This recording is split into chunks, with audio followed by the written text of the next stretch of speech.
Hi everyone, I'm Anita from the blog Whispering Pines Homestead, and I'm so glad you're here today because I have a little makeover project to share that I could not be happier with.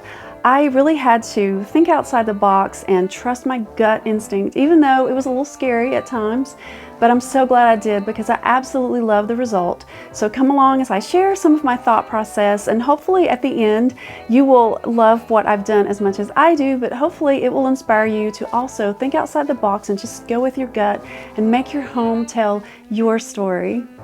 I have always loved the peachy pink colors, and in fact I've had a pink room in every house that I've been able to paint since I was in college, I guess, and it's just a color I've always loved.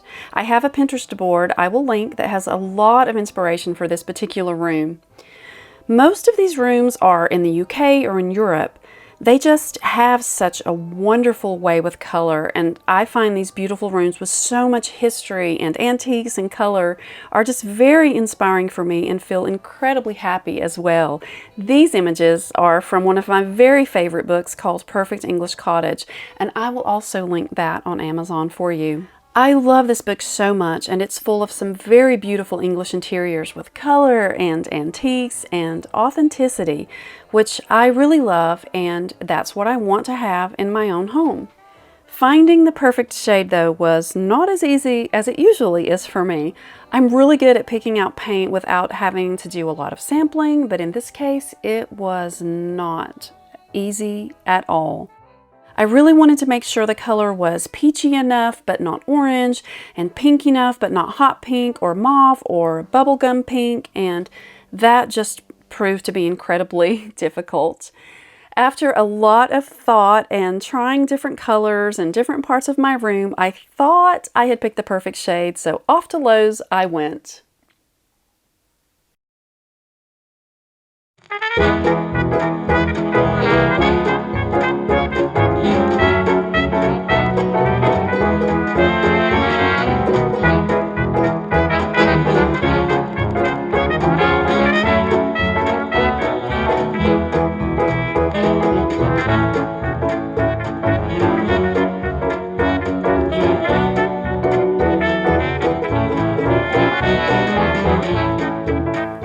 I picked a Valspar color called Rhapsody, so I had it mixed in Valspar Express Coat, which is $15.98 a gallon in the flat sheen, and of course I wanted flat sheen for a living area.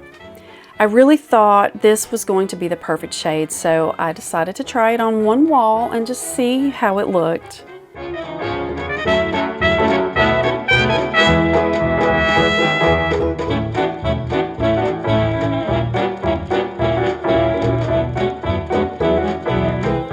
I immediately thought this might be too orange, but I trusted my instinct and I just went with it, and I started to put it on the wall.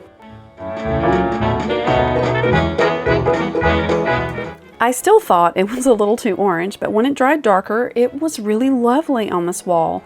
There was part of me saying it looks a little bit orange, but it's really hard to tell until you get a whole wall painted and you can see how it actually looks in the light, so I kept going.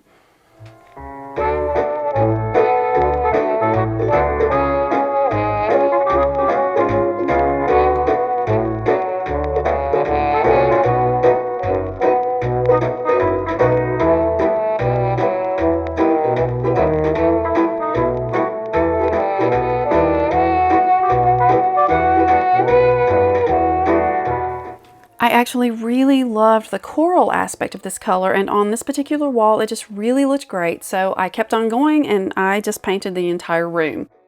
However, when the sun started to go down, this one particular side just looked super orange, and I know it doesn't look orange in the video because I'm shooting with more of a flat look, but it looked super orange at night, and I realized that I couldn't leave it that way. Even though I love orange, this just wasn't right for this room.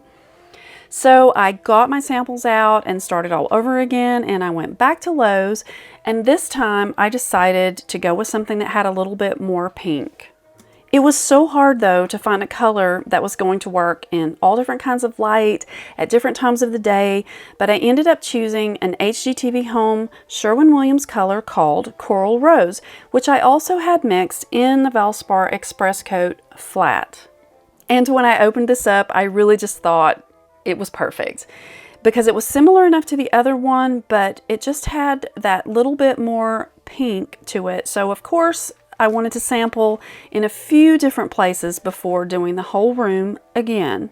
And you can see here that it's enough of a difference to kind of take away that super orange feel of the other one, but I still wasn't sure, so I wanted to try it in every corner of the room to make sure. For me, the best way to do that is to just paint some small patches over the other color so I can really tell what it's going to look like when it's dry. Here I had painted the right side but not the left, and you can see how very similar it is. But again, this wall gets perfect light, and the first color didn't read as orange here as it really was, but the coral rose had more of the pink I wanted. So I got to work moving everything away from the walls, painting, then putting the room back together, and I just could not be happier with the result. I'm so excited to share this room, and at the end I'll share it with a little bit of candlelight so you can see how warm and wonderful the ambiance is with different light. If you have any questions, be sure to drop them in the comments below, and there's also a blog post linked with pictures and details. I hope you enjoy this.